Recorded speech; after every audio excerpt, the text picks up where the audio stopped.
Good afternoon. I'm Malcolm Clemens Young, Dean of Grace Cathedral in San Francisco, California. Thanks for coming to the Forum's spring season.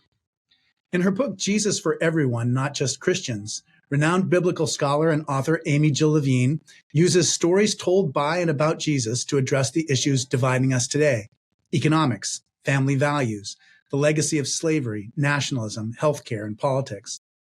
Dr. Levine is the Rabbi Stanley M. Kessler Distinguished Professor of New Testament and Jewish Studies at Hartford International University for Religion and Peace, University Professor of New Testament and Jewish Studies, Emerita, and Mary Jane Werthan Professor of Jewish Studies, Emerita at Vanderbilt. She is the first Jew to teach at Rome's Pontifical Biblical Institute and the recipient of the 2023 Hubert Walter Award for her interfaith cooperation awarded by the Archbishop of Canterbury. She's the author of many books, including The Misunderstood Jew and Short Stories by Jesus, and she is the co-editor of the Jewish Annotated New Testament. Today, we're going to be talking about why Jesus' historic and cultural influence makes him fascinating, provocative, and relevant for everyone, not just Christians. AJ, thanks so much for joining me today. What a pleasure it is to have you.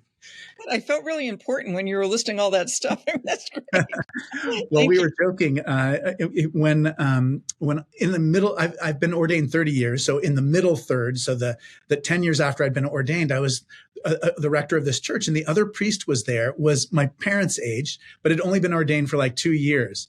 But we had your films on the teaching company, and he was your biggest fan ever. Cool. He died a few years ago, but it would give him so much joy to know that the two of us were talking together about the Bible. He enjoyed those lectures so much. Well, thanks for the kind word. When the teaching company originally came after me, this is for the Great Lecture Series. Yeah. I'm basically a New Testament scholar, but their marketing people didn't think they could market a New Testament series with a woman whose last name is Levine, who attends an Orthodox synagogue. So they said, "Can you do Old Testament?" And I said, "Yeah, as a matter of fact, I can." Yeah, and that was just the start for him. He followed every. As a matter of fact, I got his. This is his the Jewish Annotated Bible, New Testament. I love using this for when I'm writing sermons. Yeah, so that's the first edition. You need the second edition. Yeah, well, that's good. Yeah. Now I'm good. I'll trade this in. Although it has so much sentimental value because it was my friend's actual. So I'll find little pages that it has his pencil marks in it. That it'll be hard to let go of those. So tell me a little bit about how you came to be the person that you are. Like, maybe you can talk a little bit about your teachers, but how did you, I mean, it seems so natural, your career path, but how did you become a New Testament scholar, just from your early childhood, and how do you begin interested in it? Yeah, my mother wanted me to be a lawyer. She said, "You have a brain and a mouth. You might as well put it to use and make some money in the process."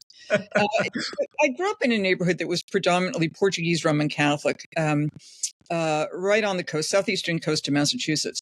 And I was fascinated with my neighbors' traditions, whether it was, saints through the streets or stuff about the Virgin Mary, Christmas and Easter. I mean, what's not to like? My parents told me that Christianity, which to me meant Catholicism, was very much like Judaism. Like, we worship the same God, the one who created heaven and earth, and we pray the same prayers like the Psalms, and we read the same books like Genesis or Isaiah.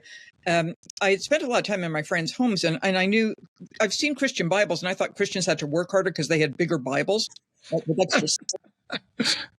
I was desperate to make my first Holy Communion. I had no idea what it was, but I wanted the dress with the veil.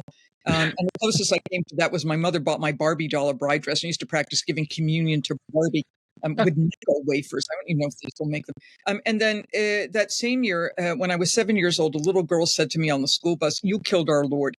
Right. And I said, "I did not kill anybody, because if you killed somebody, you would know." Yeah. And she said, "Yes, you did. Our priest said so." So I didn't know from Episcopalians, but I knew that Catholic priests had to wear these special collars. At the time, it was like the Nehru jacket. So it was actually a little bit of a style move.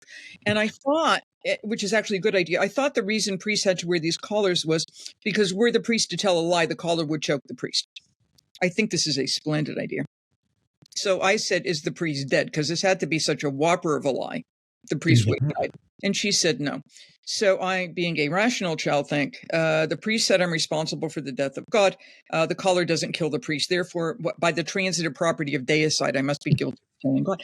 I get off the school bus. I'm crying. I mean, I remember this to this day. I'm crying. My mother meets me at the bus, early 1960s, and says, "Why are you crying?" I said, "I killed God." She assured me that God was doing just fine, which, to my 7-year-old heart was very, very good news. I found out later she made a few phone calls. I couldn't figure out how this tradition that had, the bunny and the Santa and a Jewish guy named Jesus and the same God and the same books was saying horrible things about me. So I announced to my parents that I was going to go to religious education class. We all went to public school. So it was after school. I was going to go to religious education class with my friends. I was going to find out where this hateful teaching came from, and I'm going to stop it. Yeah. So I'm 7 years old, and I'm going to end anti-Semitism. I had fabulous parents, and my mother said to me, as long as you remember who you are, go, you might learn something. It's good to know about other people's religious traditions. So I went, and I fell in love with the stories. Because the stories that I was hearing sounded like the stories I was hearing in the synagogue, but they all went kind of wonky. Like Jesus meets a woman at a well and they talk about marriage. And I think, okay, they're going to get married. And then she turns to be like the ideal Jewish virgin. So that didn't go the way I thought. But I'm already interested in the story. I didn't hear anything that struck me as anti-Jewish. I just don't think that my teachers read in an anti-Jewish manner. So when I finally, years later, sat down and actually read the New Testament, I realized where that priest had got the idea of the Jews killed Jesus, because there are passages that say that and surely hint at it. Yeah. But there were two other things that occurred to me. The first was that everything that I was reading was Jewish history. The only Pharisee from whom we have written records is Paul of Tarsus. The first person in literature ever called rabbi is Jesus of Nazareth. If I want to know about Jewish women's lives in the Galilee, the New Testament is the best source that I've got. So I thought, this is Jewish history that I wasn't getting in the synagogue, and I wanted to know more. And the second thing was we choose how to read. So at the time, I did not have the language for it. Today, we would call this hermeneutics, like interpretation. Yeah. And I thought, okay, so we can read the New Testament and come out as anti-Semitic, or we can read the New Testament that's come out as thinking Judaism kind of interesting and Jesus is a Jew. Yeah. And I wanted to know what that mechanism was that turned off the hateful switch and turned on the compassionate switch. And I thought, if somebody can teach me how to do this, I want to study this to learn more about my own history and to learn more about compassionate and generous readings. And if that doesn't work, I'll go to law school. Yeah, so I'm almost. I think your calling as a child has been utterly successful. I think it is indeed. You look across the landscape of American religious life. I mean, you've made a tremendous contribution in terms of our understanding of Jesus as a Jew, our understanding of what Judaism and Christianity are, our understanding of how women and men related with one another. I think that's one of the things I most admire about your work, is that I think there are a lot of theologians doing amazing work, but it's not getting communicated to normal people. Ordinary people are not, aren't reading their books and aren't part of that conversation. But I think ordinary people really are, getting the message from you about, what the first century was like. I wonder if you could talk a little bit about just how the Bible might look different to you now than it may have like 40 years ago. Like, I have old friends who've over years and years of reading these texts have come to develop certain stories, like certain interpretations of particular stories over time. And those are different than how they first interpreted them. Maybe you can talk about just how it looks different to you now after all these years. Yeah. When I first started reading this material, I thought, this is really Jewish. And certain things did not make sense from a Jewish context. So I thought, well, that's a little weird.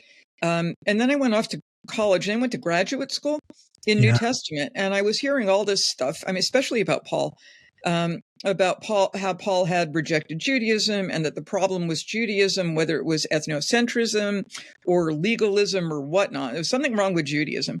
And when I was studying Gospels, the books that I was reading were saying things like, first century Judaism was ossified and the Pharisees were horrible.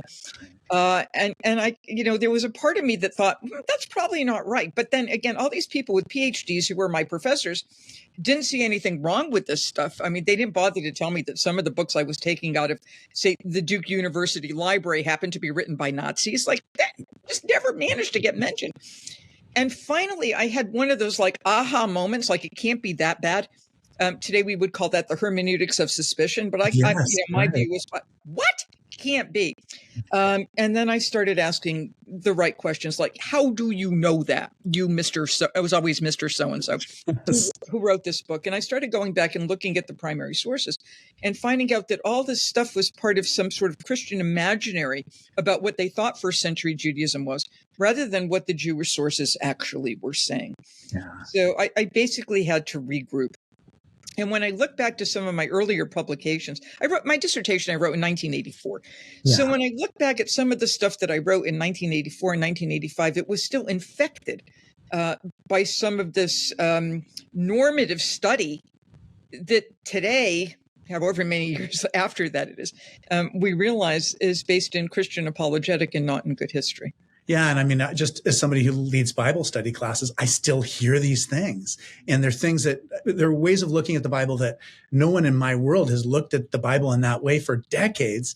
And yet they have a lasting power that constantly surprises me to hear kind of these same old tropes repeated over and over again. Because it preaches really well. So if you get into the pulpit and you can say first century Judaism, I mean, you probably have to put it in a more polite way, but first century Judaism really sucked. And then Jesus comes along and undoes this whole toxic environment. People come out going, oh, thank God we're not like Jews. And they have a happy message and they can front load Jesus and everybody's happy. Yeah.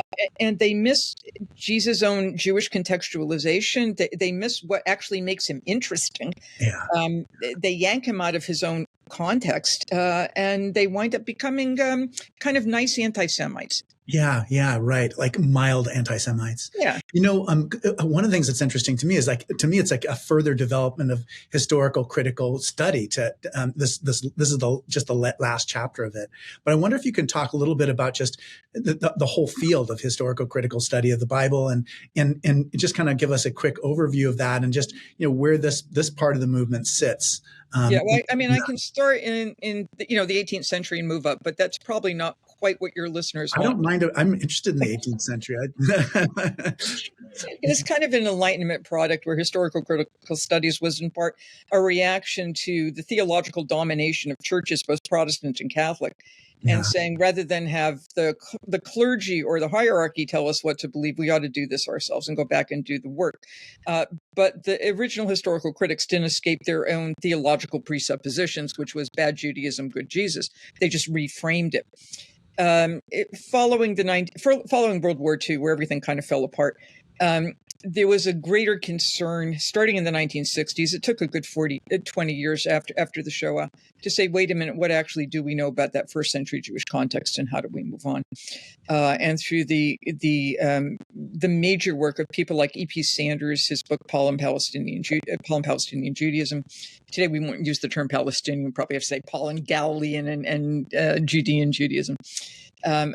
What do we know from the Jewish sources, and how have those sources been either ignored or deformed in order to get a Jesus who's over against or a Paul who's over against rather than embedded within?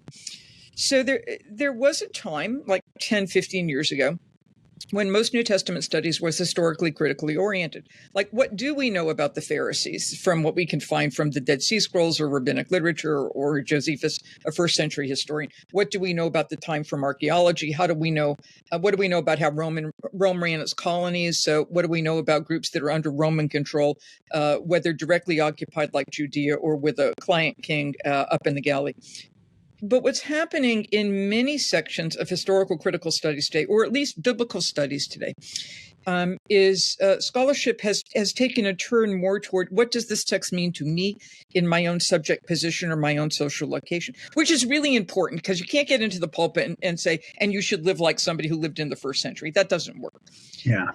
And much of historical critical studies was not objective because we determine as historians, what are the questions we're going to ask and how are we going to answer them and what information are we going to use? What data will we draw to collect them? So we're all biased.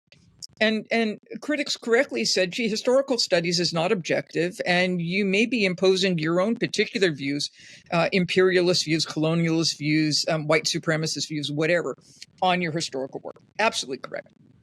What's happened is in some parts of biblical studies, we've overcorrected. So history is in some small sectors, but that's growing, not even considered important anymore. because the whole historical critical enterprise was invented by a bunch of German Protestant white supremacists. Yeah. Probably also anti-Semitic and homophobic. Right. So the whole discipline has more or less come under erasure. I have had students say to me, why do I need to know history? The only thing that's important is what the text means to me. To which I responded, yes, that's very important. But the fact is you don't need to be in a graduate program in order to get there. Or if you don't do the history, basically what you're doing is colonizing the text. And they did not like the use of that word. You're pulling out of it stuff that you think is helpful. You're denying its indigeneity. You're denying the concerns of the people who originally wrote it. So you're basically strip mining it. And my students didn't like that, but that's kind of what it is. So what I want to see in biblical studies is good historical critical research, because if we get Judaism wrong, we're going to get Jesus wrong. And if we get Judaism wrong, we're going to get Paul wrong. Meeting contemporary concerns. And sometimes we may come up with something in the text that we, in fact, don't like. For example, many people find offensive Jesus' idea that you have to be enslaved to other people. Right. The slavery chapter and Jesus for everyone. Yeah. Right. I mean, if Jesus had said slavery bad, which other people at the time did, he could have. Yeah. That would have been great. Yeah. So if we find something that might set us the wrong way or think, but that's not good, then we behave like the etymology of Israel. The word Israel traditionally, the etymology is problematic, but traditionally it means somebody who wrestles with God. Right. So how do you wrestle with God? You take a text that you don't like and say, I got to wrestle with this because I'm not real happy about slaves be obedient to your masters, or women should be silent in the churches. They're not allowed. Canaanite woman and all those stories. Right. Or with the Canaanite woman, who I really like. She's in Matthew chapter 15. She's a retread of Mark 7, Syrophoenician woman. To say, well, if we actually know the literary conventions on which this story depends, then we've got really good information on how to deal with prejudice and how to deal with people who have and people who don't have, and how to keep the conversation going, and how to avoid violence. And we don't wind up imposing on this text not only anachronistic views, but views that also wind up giving us like a really bad Judaism and a Jesus who breaks free of Jewish ethnocentrism.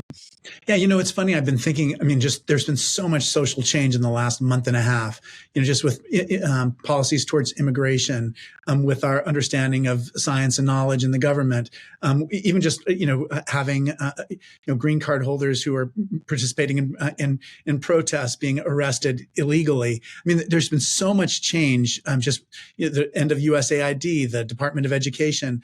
I wonder all this is just kind of the grist for the mill for biblical scholars, but, how do you see this as a biblical scholar, it just influencing just kind of the topics that people are going to be talking about, like say at, the Society of Biblical Literature this fall? Yeah. Well, in Mark 12, a scribe is listening to Jesus teach in the temple, and Jesus gets off some brilliant answers.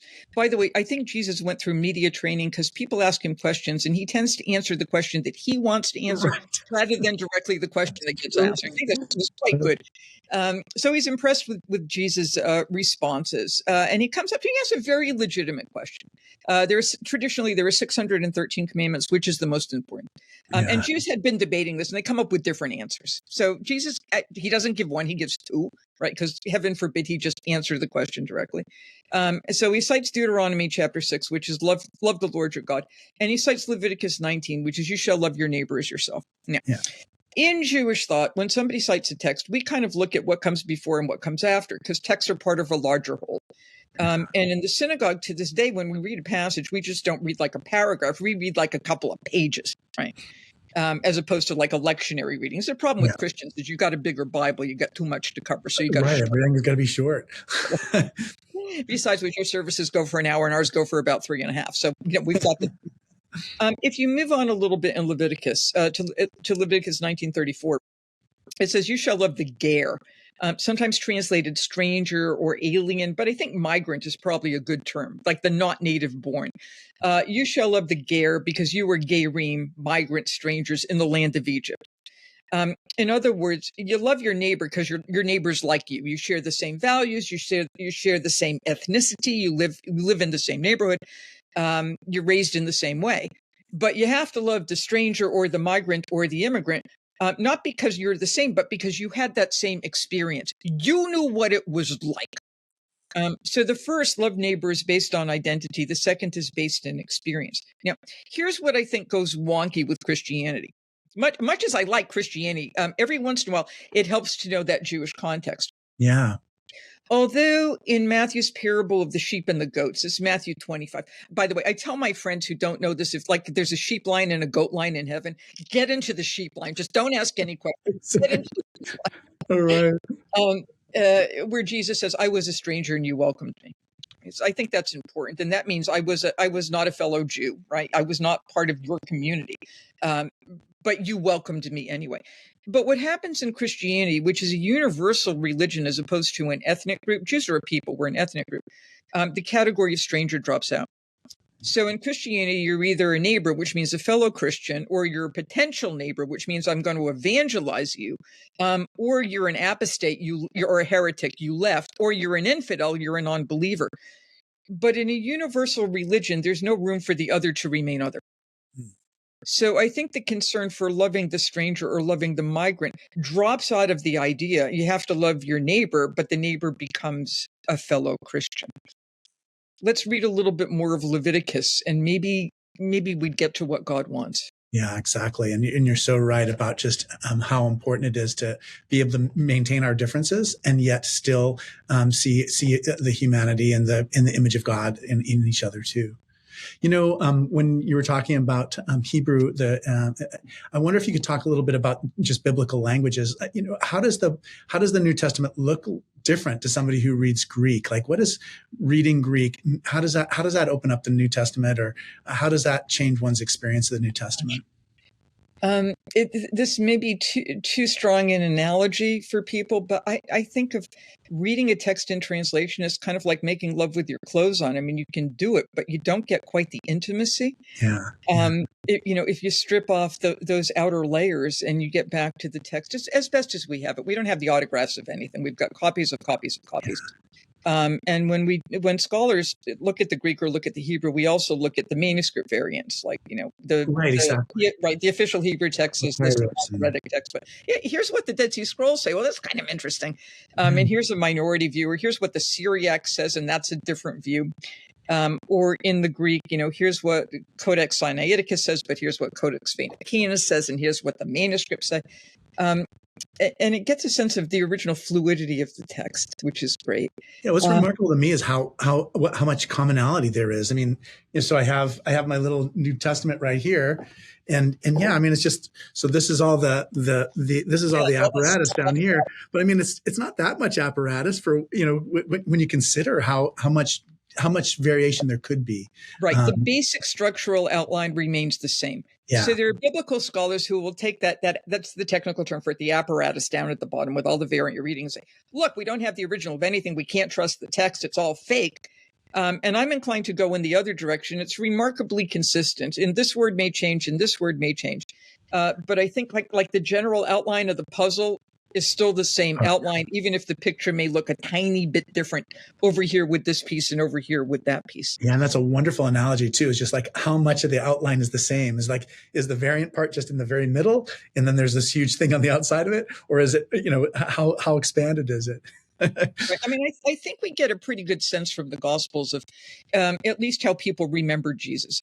Yeah. So even though we might not have the exact words, he spoke Aramaic. We're reading the Greek translation, which went through a couple of iterations before it got written down, and now we're reading that in English translation or whatever vernacular we happen to be reading in. I still think we get the basic thrust of what's going on. Yeah, I agree.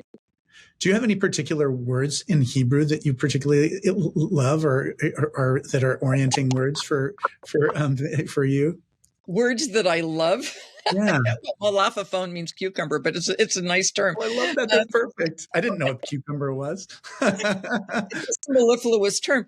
There are words that keep popping up, and they do get repurposed in the New Testament. I think shalom is a very rich term, which has a sense not only of peace, but also of perfection, of completion, of greeting. It's got connections to Salem, the place, or Jerusalem. It's that same root. The word chesed, which often gets translated as loving kindness. But it's more than that. It's an effusion of care. And we kind of lose that. What we also lose in translation, and this is a choice always.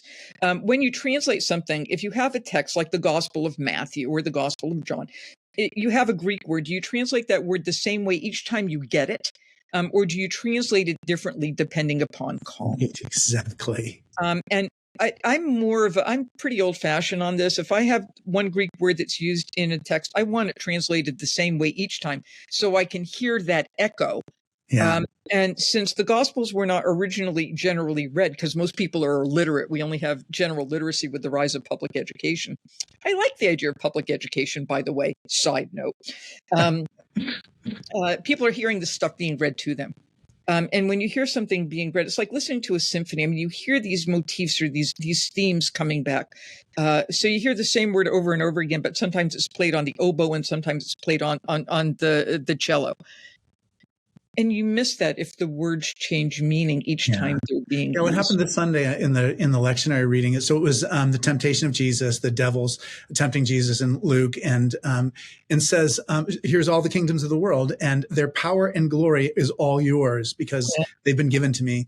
But it wasn't translated as the power and the glory. And so if it's not being translated as the power and glory, even though that was kind of the Greek words that were, then you miss the connection between the Lord's Prayer. Or the doxology to the prayer. Doxology, exactly. So there is a way in which those decisions, they matter, and you're right. When you read the Greek and Hebrew languages, then you see these connections that you might not see otherwise too. Right. On the temptation, just as long as we're there, because I'm interested in how you take the text from antiquity and you move it up to the present. Whether we're reading Matthew's version of the temptation or Luke's, because they're slightly different in order. When Satan says to Jesus, I'll give you all this stuff, all these kingdoms in there. Right. Is that a bona fide offer? Right. Because Jesus could have said, "Hey, Buster, you don't own them." Yeah. But instead he responds to, worship the Lord your God only. I mean, whenever Satan bothers you, cite Deuteronomy. That's usually the best way out. Deuteronomy chapter 8. Right. Satan cites a psalm at you, which he does. Just go with Deuteronomy. It's kind of like the suit and bridge that's going to take the trick. But what does that say about kingdoms with glory, and the centers of power? And are those satanic, or are they running according to God's will? And it opens up questions of political critique, I think, in a very nice way. Yeah, I agree. I wonder too if you can talk about some of the other languages that are important for biblical scholars. And I don't know, what your experience has been and what languages you've studied, but I think it's interesting for people to realize that it's not just learning Hebrew, Greek. It's also learning Syriac and Akkadian and learning Coptic and the other languages. Right. And what happens in graduate school is you tend to get siphoned off into different fields. So if you're doing Old Testament, Hebrew, Bible, Tanakh, then you do Ugaritic and you do Northwest Semitic, and ideally you will do some Egyptian. And along with Hebrew, you also need Aramaic, and ideally you will learn Syriac. So the thing is, though, if you can do Hebrew, you can do Aramaic. If you can do Aramaic, you can do Syriac. So it's kind of like doing Latin languages. I mean, if you can do Latin, you can do French. If you can do French, you can do Italian, right? And then you can kind of branch off into Spanish and Portuguese. If you do New Testament, this is what they made me do. All right. So I had to do Koine Greek, but by the time I got to graduate school, I had already had classical Greek as an undergraduate with a little bit of Koine. Yeah. And I did an intensive course at Providence College in between undergraduate work at Smith College and graduate work at Duke. So I was good on the Greek. I had the classical, I had the Koine. I'm good on that. Then you have to do patristic Greek, which is like super fancy Greek with technical terms. All right, good on that. You have to do Hebrew because you have to do Tanakh, Old Testament. You have to do Aramaic because there are books in the Tanakh, and like Ezra and Nehemiah and parts of Daniel that are in Aramaic. And then you have to read like Aramaic papyri, like the Elephantine papyri and stuff like that. So you get a sense of the cultural world of Second Temple Judaism, post-exilic Judaism. And then they made us learn Coptic. So I did 2 years of Coptic. But if you can do Greek, you can do Coptic. It's kind of the same. And they made me do Syriac because it helps to look at the Peshitta. But since I already had Aramaic, I could do Syriac. You have to learn modern languages because you need them for research. And this is back before Right. you could put something in Google Translate. So you actually had Yes, to read learn this stuff. French, German, and Italian. So we were required to pass graduate level exams in both French and German. I had French in high school, thank God. So I got through that. We did not speak German in my house. I go to graduate school. So 8 o'clock in the morning, 5 days a week for 2 semesters, I'm learning German. And I can't speak it at all. I've now got an app that helps me with conversational German. But back then it was just read. And the class had a bunch of scientists in it. So my first German sentence was Die Flüssigkeit ist farblos, the liquid is colorless. I'm not sure they get it anywhere. It's like you just read. So there's a lot of language work, but translation is always an art. And I find that when I do my own New Testament studies, or I'm studying material in the shared scripture, I'm always retranslating, but I have all my notes. So I retranslate and then I go back and say, I've actually changed this. I used to translate it this way. Now I translate it this way, in part because I've become more familiar with the text itself, in part because an article that I've just read has helped me rethink something. I was one of the questions I had too when I was reading Jesus for Everyone is just like, what was the rule for doing those translations?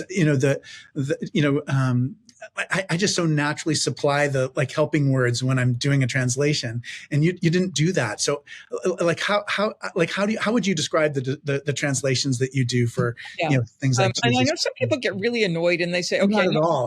What I love about it was it made this text strange again for me. Right, it reminded me that like word order that that every time I do a translation, I'm changing the word order without even thinking.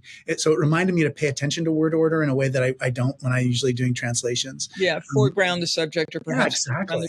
So that's exactly what I'm trying to do. I'm trying to defamiliarize the text so people can start hearing it anew. Yeah. And what I find is because so many of my students I'm in churches, I'm probably in churches more than most Christians. But so many of people in Congress, they've got this stuff in their head. They know how it goes. And if you just give it to them in a different version, they say, oh.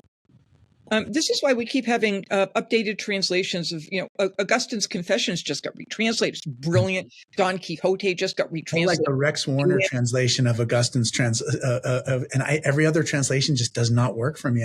I can't wait to see a new Augustine translation that I like. So when Augustine talks about God and suddenly you get Dominus, wow, that makes a huge difference. Like, yeah, whoa, it does. That's not quite the loving, comforting God that Dominus. Okay. Yeah. Good translation.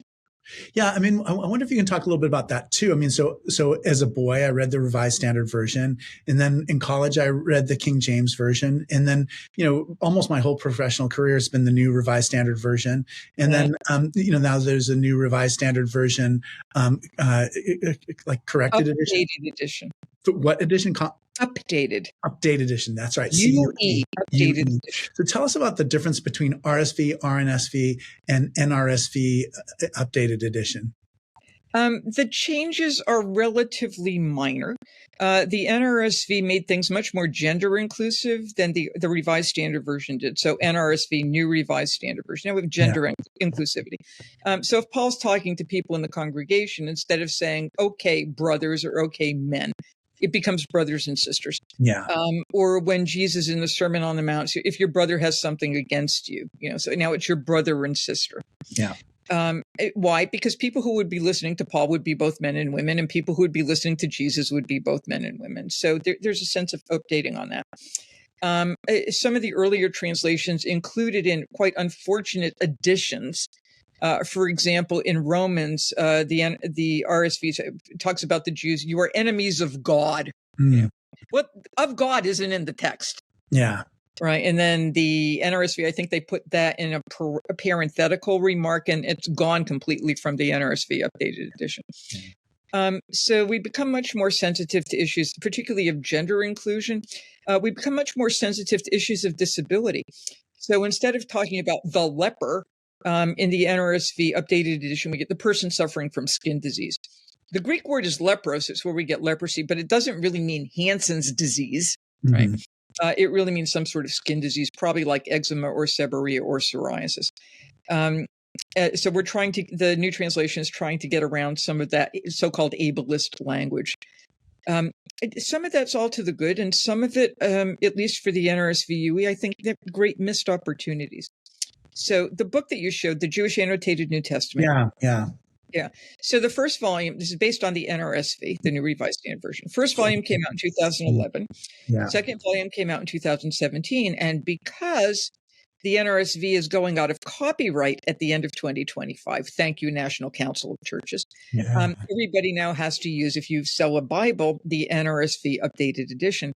So Mark Bretler, my co-editor, and I had to go through the entire annotations for the entire New Testament, plus all the back essays, and make sure our notes corresponded to the updated edition, which meant where we fussed at the NRSV translation, in some cases we don't have to fuss anymore because they fixed it. Yeah. And where we didn't fuss, now we do have to fuss because they added stuff in that we found to be problematic. Right. It's interesting. So you have to change it. So that's crazy. That seems like a lot of work. I know. Pray for me. Oh my gosh.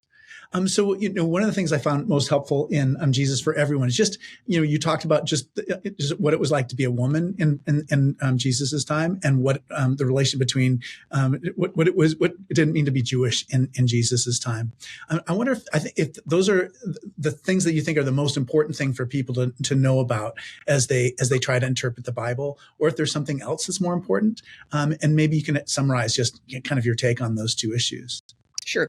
And they're related, because these women that I'm talking about, with the exception of the Canaanite lady or the Syro-Phoenician lady at the well who's a Samaritan, they're all Jews. Yeah.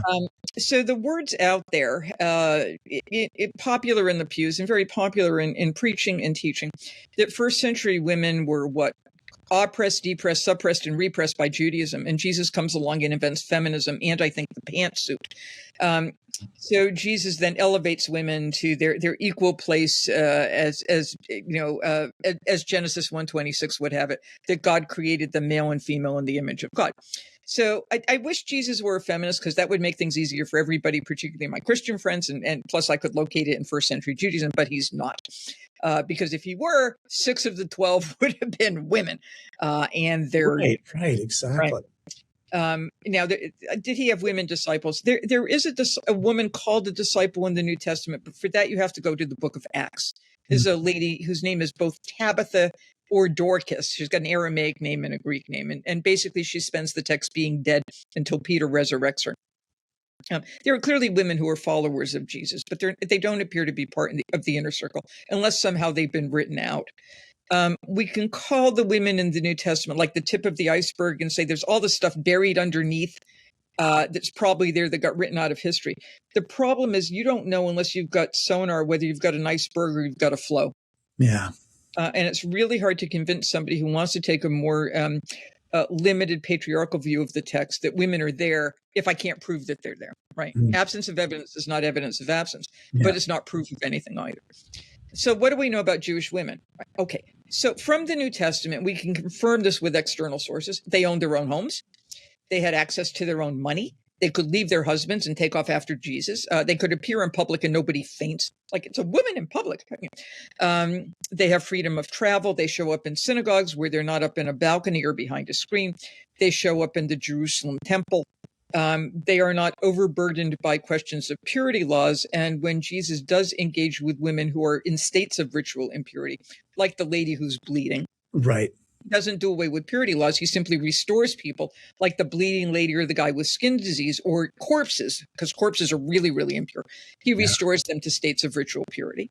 So we have to correct this negative view of purity laws. Purity laws are ways of sanctifying the body, and they're particularly helpful in states of colonialism, because you can say, I'm not you Romans, I'm me. And I'm going to manifest that on a daily basis by engaging in my traditions, rituals, and practices. Women also served as patrons for the Jesus movement, because Jesus is healing people for free, which, by the way, teaches us that free healthcare is a miracle, right? It is. I like that from the book. Pay the bills, and it's women who are floating the mission. Luke tells us that at the beginning of Luke chapter 8. Their homes may have served as the basis for part of the mission. So we get a sense of that with Mary and Martha. So here's where language is important. According to Luke, I'm in Luke chapter 10 here, Martha is busy with much deaconing.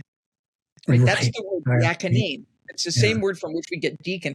So do we translate that service? Do we translate it ministry? Yeah. Or do we say she was just busy? Right. The house church in Jerusalem following the crucifixion is the home of Mary, the mother of John Mark. So we can see women being very, very active in this movement, particularly as householders, independent householders, who can determine to support itinerant missionaries or people who might need, a place to stay for the night, that sort of thing. Yeah, it's funny. I mean, just that for me, that's a common sense reading. Just the way that women have those particular roles. When you're talking about the house church, I wondered just about archaeology and what archaeological discoveries have influenced your thought on things, or is that just is your work just mostly textual? Oh, no, I love archaeology. I wouldn't do it. I mean, you don't have to in order to benefit from the discoveries. No, it's just on your knees in the dirt. I break a nail. I mean, I don't want to do it, but I want to read people who do, and God bless them. Right. Yeah. So what do we know? For example, just archaeology in Lower Galilee. Not a huge presence of Greek in the small villages. Aramaic. Ritual baths. They just found one in Ostia, by the way. I saw that in the newspaper. Wasn't that interesting? I was there 2 weeks ago on site, and this is a conference in Rome, so we got to spend an afternoon in Ostia. And we're also, have you found a mikveh? Did you find a ritual bath? Well, and they knew it. They couldn't tell us. Oh, funny. So frustrating. You're right there at ground zero. And I now, because I was there and I know where it was. Yeah. Frustrating. So ritual baths, aniconic images, so coins without human images, because Herod Antipas knew that would annoy his Jewish population. Sabbath lamps. So these are oil lamps, which will last over the Sabbath. A lot of increasing numbers of stone vessels. This is limestone or chalkstone. Which are turned on a lathe as opposed to ceramic or pottery. Why? Because chalkstone vessels don't convey impurity, but pottery can. So what we're seeing is an uptick in Jewish practice, which would make sense at the late first century before Jesus, early first century after Jesus, because that's when Rome comes in. So what do you do if you've got an external government that's either propping up your king or actually serving directly, like Pontius Pilate? You do what makes you you and makes you not them. So increasing signs of Jewish concern for acting out a Jewish lifestyle. I think that's important. There are very few pig bones in Lower Galilee, which suggests that Jesus followed Jewish dietary regulations. The closest Jesus comes to a ham sandwich are the pigs that go over the cliff in Gerasa. Right. And if Jesus declared all foods clean, like they don't have ham to buy in the first place. And if he did, there never would have been any sort of discussion in the middle of the book of Acts, chapter 15, where they have to figure out whether Gentiles need to do this stuff or not. Right. They could have said, oh, Jesus had a BLT, so we can too. Yeah. He didn't. Archaeology in terms of diaspora, like in Corinth or in Ephesus, most homes, maybe you can fit maximum 30, 40 people, and then they're packed in like sardines, except for upper classes. So when we start thinking about house churches, instead of thinking about, 100 people, 200 people, it's really quite a small gathering. Yeah. And then you can see why people are worried about, can I get in? Can I not get in? Or the wonderful story about Jesus teaching in a home, and he's told, your mother and your brothers and sisters, or if you prefer cousins, cousins, I don't have a horse in that race, or outside, and they can't get in. Or the paralyzed guy, into this roof. You have to open up the roof. Yeah. These are not large places. Right? Yeah. Oh, and then you can also see like upgrading, because in Matthew and Mark, it's a thatch roof. That would be Lower Galilee. In Luke, it's a tile roof. So like the house just, climbed another couple of degrees of taxable income. Yes. This is great. And it also shows us that the gospel writers are adapting their stories to the needs of their audience. And that's what good pastors do. That's what good rabbis do, is you take a text and you update it and you make it relevant to a new audience. Yeah, yeah, I love that. In Jesus for Everyone, you say, I'm a historian, I'm not a theologian. I wonder if what it is that you learn from, other fields of religious studies. I mean, comparative religious studies, historical religious studies, the philosophers and theologians. Is there anything that you get from that world that helps you in yours, or are they just so different that Yeah, I I'm just a remember, being a student myself, and that was like one of the things that struck me the most, because I'm not a biblical scholar person. I studied theology. And I just remember just thinking that like life in Elizabeth Schüssler at Firenze and Francis Firenze's house must be very interesting, because when I took classes from him, there's like one set of rules for how to do things. When I took classes from her, it was just a totally different world. Yeah. So my husband, who retired from Vanderbilt when I did in August of 2021, retired as professor of modern Jewish culture, and he works on primarily assimilated Jews in Francophone and Germanophone areas like Yes. Freud or Kafka. Right. Completely. Austria. So for us, I fall off after Constantine, and he picks up with the Enlightenment. So Christianity proper kind of falls in between. Yeah. So I am a voracious reader. So I'm going to take anything from anybody who's going to give me some purchase onto this text. And what I find in reading in a cross-disciplinary manner is sociologists or psychologists or even physicists will ask different questions. And sometimes if I can figure out what exactly they're trying to get at, then I can figure out how can I apply these particular questions to the gospel text or to Genesis or to First Kings or whatever. And then I begin to see new things. So, I mean, we've gotten new insight into Jesus from things like memory studies, interest in mysticism, and I think Jesus was I think he saw visions. Yeah, me too. How do visions function? And we know from anthropology how conversion stories are based on earlier stories. So you tell the stories based on templates that you've got. We have a better sense of how shamanism works, or folk medicine as opposed to professionalism, or midwifery as opposed to the science of gynecology. So all this stuff, whether it's anthropology or history, sociology, psychology, economics, is really helpful. Yeah. What do we know about how barter functioned and how trade functioned? And what did people do in antiquity if there was a drought and you couldn't afford to buy the seed for the next year? And we know that stuff. And then we can read the parables in light of it. So I'm going to read anything I can get my hands on. And I'm a member of a number of listservs where people talk about this stuff. And I have the option of delete, or, whoa, let me spend the next half hour reading this article. Delete. Yeah. I can completely imagine sociology, Clifford Geertz, and anthropology, definitely making a contribution to how we understand these things.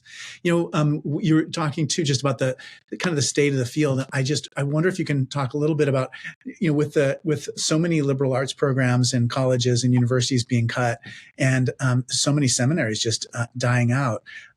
How is that affecting biblical studies, and what will its implications be for future students of the Bible? I think it's awful. Yeah, me too. Religion used to be queen of the sciences, or theology was. Okay, Yeah. that sort of fell apart. But the idea that the study of religion is not necessary for how we function today, that's ridiculous. Yeah. We can't understand what's going on in the Middle East unless we understand something about Judaism, Christianity, and Islam. We can't understand what's going on in South Asia unless we understand something about Hinduism. We can't understand more broad politics in Islam unless we know the difference between a Sunni and a Shia. We can't understand what's going on with Mr. Putin unless we have a better sense of how the Russian Orthodox Church has functioned in the past and is functioning today. We can't understand native traditions unless we understand something about native spirituality, native religion, indigenous spirituality. So if we don't study religion as a discipline, it doesn't mean we have to agree with everything. I'm not interested in we're looking for lowest common denominator God, or we're all climbing up the same mountain. But it certainly helps us in terms of interpersonal relations, let alone international relations. If we don't understand the Bible, then when people get up on the floor of the Senate with their floppy leather-bound King James Version and say, this is what God wants, it really helps to have something better to think about. Back in the fall, I was doing a program for Episcopal priests in St. Louis, fabulous bishop out there. And right. Dion, he's preached here. Dion is his first name, right? Dion Johnson. Great. Fabulous. Yeah. So he invited me to. I wrote him a fan letter a couple of years ago because he sent a note out to his priest saying, "Don't do Passover seders as part of your Holy Week celebrations." Right, I remember that. I wrote him a fan letter, so now we're good friends. That's great. He's great. Other people write to rock and roll stars. I write to bishops.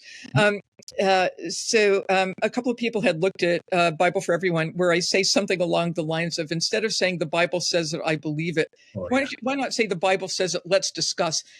And one of the priests got me a bunch of bumper stickers that says the Bible says it. Let's discuss. Right. I think that's great. So that when people in government want to talk about biblical values, it helps to know what those biblical values in fact are. Or when people say, I'm citing what the Catholic Church teaches, then what exactly are you citing and what else does it teach? I just find that to be more honest. Yeah. There's nothing that bugs me more than someone saying the Bible says. It's like me saying that, like, the Presidio Branch Library says something. I mean, it's just like, it's a group of different texts from different times, and different people wrote them, and different perspectives. And anyway, I'm glad. I like that. Let's discuss it. You mentioned Josephus a little bit earlier, just as another first century interpreter of religious life. How have our understandings of Josephus changed, during the course of your career? What was his life like? Well, we have a new project led by a fellow named Steve Mason, which is retranslating all of the works of Josephus. So we're no longer relying on the old Loeb translations. Oh, I'm glad. And he's super smart, really, really good to work with. So what do we know about Josephus? We don't know huge amounts more about Josephus, but where the tide has turned, and this substantially given Steve Mason's work, is that when I was in graduate studies, which was back when Noah was still on the ark, Josephus was a Pharisee, and he was speaking from a Pharisaic perspective, and Mason's pretty much destroyed that. That Josephus wasn't a Pharisee. To use the British term, Pharisees in Josephus's mind have somewhat upjumped. They've gotten ahead of their station. Josephus is a priest. He's elite. And he thinks people ought to be listening to the priest, which is the hereditary class that's supposed to guide folks as they do what they do, coming off the prophet and priest Ezra, and so on.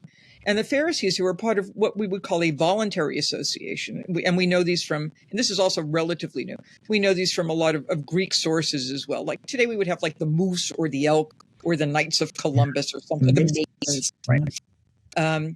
So you have these voluntary associations, and Pharisees are a voluntary association. Anybody can get in as long as you obey follow their particular rules and their particular protocol. They're not made up of elite people. They're made up of people who have like day jobs, like cobblers or porters or small income farmers and so on. They're out there, living the simple life. And Josephus is very upset because he says the people are listening to them and not the priest, and that's not what's supposed to happen. So we have a better sense of that. We have ongoing debates about what, if anything, Josephus said about Jesus, because in his Antiquities of the Jews, book 18, there's a paragraph on Jesus, which pretty much no modern scholar thinks he wrote entirely, because it proclaims Jesus to be the Christ. And nowhere else does Josephus say anything about that whatsoever. Yeah. So it looks like he said something about it. And since Josephus is preserved primarily by Christian scribes, the Christian scribes could not resist throwing a few. Wait, do that. Just let's add this a little bit. It'll make it a better. Story. Just add stuff a little bit. We have a better sense of looking at how Josephus changed his stories, right? So he writes Jewish War, and then he writes Antiquities. And if you compare War to Antiquities, the stories change. Right. Interesting. So this is Josephus engaging in his own spin control. Yeah. And then he writes his autobiography. So he got there before St. Augustine did. And boy, is he a piece of work. I know. I just to hear of his travels to Rome and his role in the war. He's clearly a hero. He's a hero, but people didn't like him because they were jealous, and you're right, exactly. They didn't appreciate him. Right. And he was married 3 times, and it was always the wife's fault, which is why he got to. Oh God, I wouldn't date the man. And one of the ways I assess characters in the Bible is: would I date this person? Would I let my children date this person? Would you date Paul? Oh, I'd go out with him. Yeah. I'd get nowhere. Paul. It's better to marry than to burn with passion, which is not a real strong endorsement of the marital bond. But I think he's interesting. Yeah. Right? So would I date somebody who's interesting? You bet. Would he have a glass of wine with me? Probably. Yeah. And I think we would have an interesting conversation, but he would be going on and on about Jesus. And when I would say, Paul, no, just not there, he would say, that's okay, AJ, because all Israel will be saved at that end of time moment, that eschatological moment. Yeah. So even though your heart has been hardened right now, it's okay. You're still protected. You will be, grafted fully on later on. Just give it some time, like a week from Tuesday. And then he would head off to Jerusalem with his collection, and I'd go back home to the synagogue. What do you think, Paul? I mean, just elicits such a strong response from people. People who love Paul and people who for whom people who just find Paul very irritating. Why do you think that is? Because Paul's very irritating. Yeah. He's irritating in the way that sometimes I wish he were just more clear on what he meant and what he says, so that by the time we get up to 2 Peter, the author says there's stuff in Paul that's really hard to understand. No kidding. Yeah. Right. So it used to be, at least in terms of Jewish reception history, that Jesus was the rabbi and the good guy, and Paul's the one who got it all mucked up. But there's it's a new branch of scholarship, sometimes called the Paul within Judaism, as opposed to Paul over against. It's not Paul and Judaism, it's Paul within Judaism, that takes seriously the idea that Paul is the apostle to the Gentiles. And if we read Paul with the idea that he's writing to Gentiles, which means not Jews, not Samaritans, he sounds a whole lot different than if we think he's writing to everybody. Yeah. And what happened over the centuries, starting in the 2nd century, is people forgot that he was writing just to Gentiles. They thought he was writing to everybody. So his negative comments about the law, particularly in Galatians, which are designed to keep Galatian Gentiles from converting to Judaism, become a be-all and end-all, so that any form of Jewish practice within the church was considered basically verboten or anathema or just, not good. So I've sort of made my peace with Paul. I kind of like Paul. I do too. I just, even his boasting part of him is just, just to be able to say that out loud, all these things happened to me and more, and I was faithful. This is also Paul, who talks about, like his humility. He's one of the most boastful people I know. I know a man, whether in the body or out of the body, not caught up to the third heaven. Oh, come on, Paul. He's probably one of the most boastful people in literature, in human literature. In a humble way. But I mean, the guy's a genius. He's got to figure out how to market a dead and risen Jewish Messiah to a bunch of pagans. That's not an easy sell. Yeah. And he does it. And he goes through a lot of enormous difficulty. Yeah, terrible stuff. Whipping, killing, shipwreck. I mean, he does trot all this stuff out. Yeah. But I don't think he's exaggerating all that much. I think he had a really, really hard time doing it, and he did it because he's a firm believer. And he in effect, says, not only do I believe this, I'm going to act it. Yeah, right. Which is what Jesus does. Jesus never asks his followers to do what he will not do himself. Yeah, exactly. Very good teachers. Yeah, very good teachers. Just kind of like the non-canonical scriptural literature. What do you say about that, and how useful it is in terms of understanding, the ancient world and understanding these other texts that we have? What is your take on those non-canonical gospels and other writings? Yeah. Last week I was doing a talk at a beautiful congregational church in Hartford, Connecticut. And that was one of the first questions that came up. I can imagine. What about the texts that were omitted from the canon? And I wound up rephrasing the question, because to be omitted means you have to be in the running in the first place. And I don't think they were in the running in the first place. Yeah. So from my years of reading Coptic, which I had to do, and then studying people who continue to do it, my Coptic today is really schwach because I haven't used it in a long time. I think Thomas is reliant on the Synoptic Gospels. I don't think it's an original source for the most part, although some of that stuff that's there, it may in fact go back to Jesus. I find the non-canonical, so-called Gnostic stuff, it's a catch-all term, to be deliberately esoteric, to be designed for elite readers, philosophically inclined readers who think they're special and above everybody else. And I don't like esotericism. I like stuff that, like, as you used the term before, normal people, normal people can understand. I very much like the apocryphal Acts, or things like the Proto-Evangelium of James, which is where you get stories about like Mary's childhood and how she and Joseph met. Right. They're just absolutely charming. And they tell us something about kind of what we might call folk tradition. What are the stories that people, sitting around the campfire late at night telling Jesus stories? What are the stories that they might tell? How did they understand these figures? How did they want to fill in the gaps? Like what happened to the apostles? Because we only get a couple of stuff in the book of Acts. So what happened to Matthew? Where did he go? What happened to Thomas? How did he end up evangelizing all of India? Fabulous.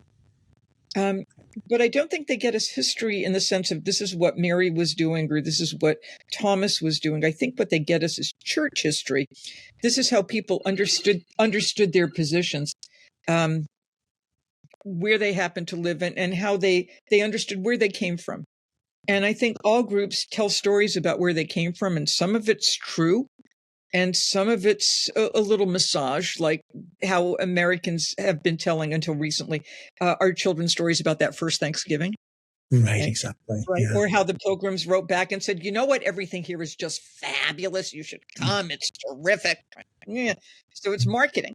So how do we understand those stories? I find those helpful. And I wish more people knew them. Yeah, I feel the same way. And we're so lucky to live in an era where it's available to us, where, if 400 years ago, we would know nothing about those pieces of writing. Am I hearing church bells in the back? You are. I heard your alarm go off over there too. And I know that you have to get to your next meeting, but AJ, what a gift it's been to spend this time with you. I feel like I have 150 more questions for you, and I hope that we have a chance to be able to continue our conversation at some other future date. But what a gift it's been to spend this afternoon, this rainy day with you. Really, really glad to see you. And then for everyone else who's watching, please join us on Sunday, March 23rd at 9:30 a.m. when our guest will be Tom Steyer. We'll be talking about his new book, Cheaper, Faster, Better: How We'll Win the Climate War. And I encourage everyone to look for Amy-Jill Levine's books, Jesus for Everyone, The Bible Without Jesus, and I have a whole stack here, which it would take us too long to go look through. And we're very grateful that you could come. Thanks, everybody, for watching. And AJ, thank you so much for taking this time and helping us to see things in this new way. Thanks for a great conversation. I look forward to the next one. Yeah, me too. All right, take care, everybody. Good night.